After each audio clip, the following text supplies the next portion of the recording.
The famous Drake equation can be used to suggest up to 10,000 potential alien civilizations in the Milky Way, or thousands more, or even millions more.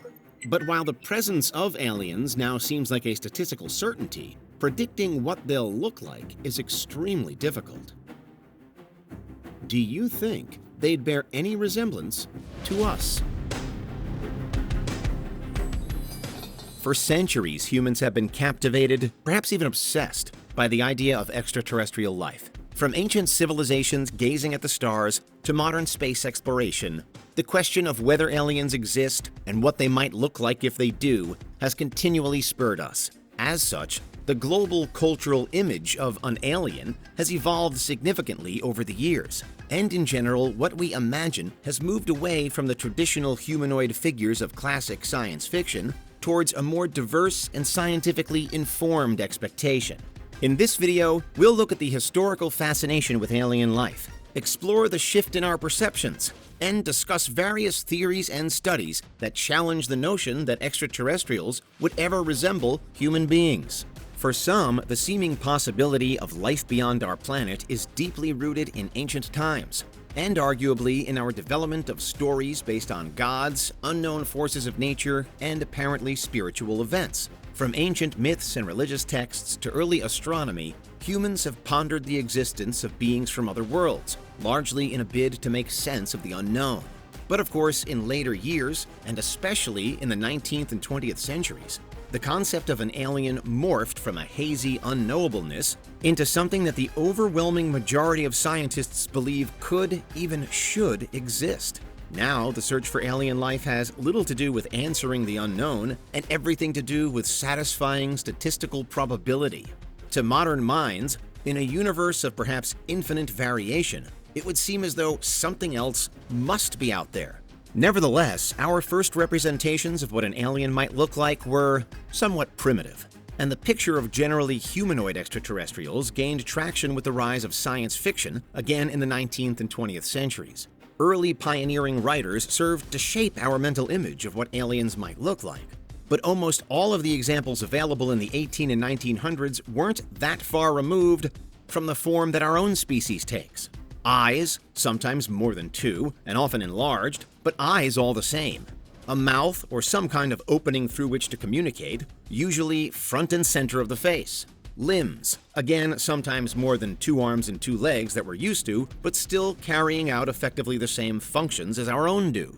Most of the earliest visualizations took on an invariably similar look. Today, that's changed, and any depiction of little green men or lanky grays with oversized heads now feels pretty dated.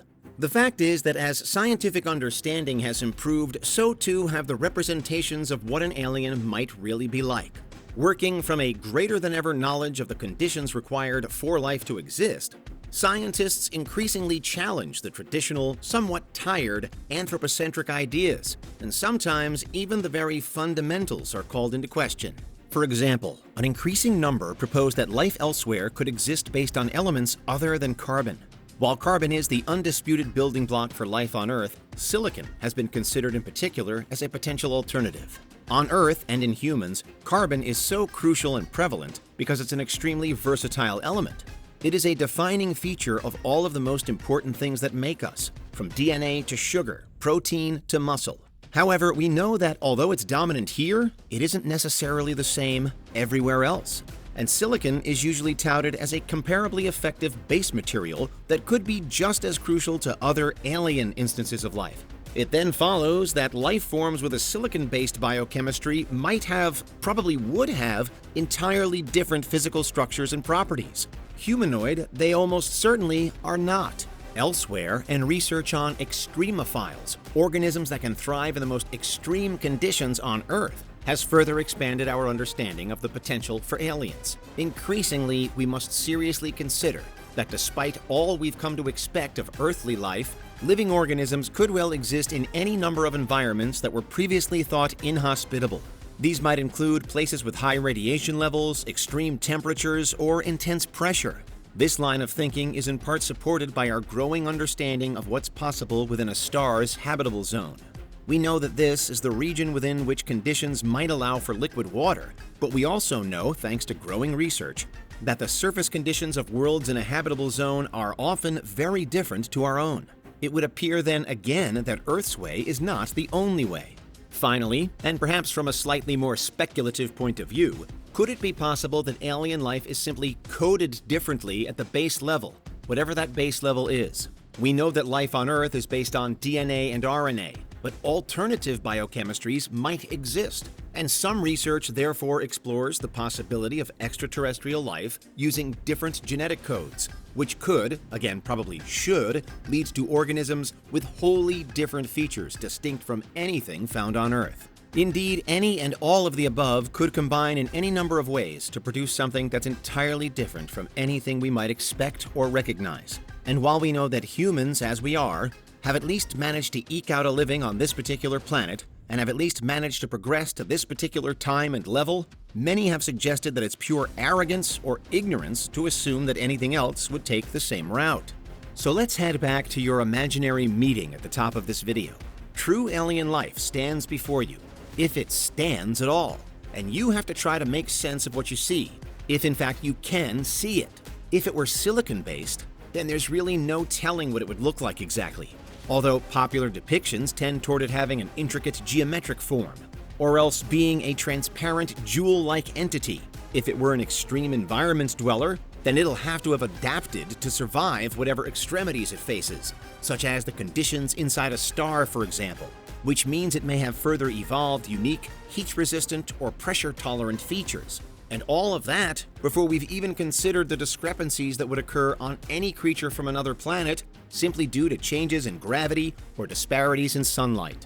Of course, given all that we've considered, it's also possible that what you'd be looking at from your perspective could also be nothing much at all. Life forms existing as gaseous entities, lacking a traditional solid or liquid makeup, may challenge our understanding of biology, but also might be common. On the face of it, these beings could exist inside the atmospheres of gas giants or nebulae, with their appearance defined by ever-changing patterns and colors. Whether or not a human could even truly grasp that such an alien were alive is another matter. It could be a similar case with alien colonies. As human beings, and although we do have societies and civilizations, we consider ourselves to be individual life forms.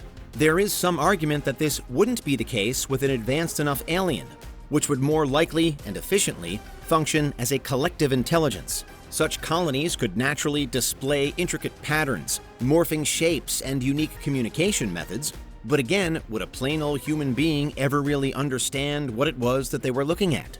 Add the potential for energy-based life into the equation, that is, life that transcends a physical body entirely, and the picture gets even more difficult to discern.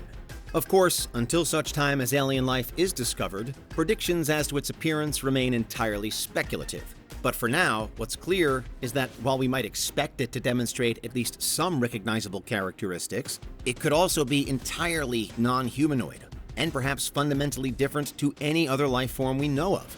The human form, far from being the pinnacle of evolution, may just be one of countless potential configurations in the vast tapestry of the cosmos. It might not even be a particularly good configuration.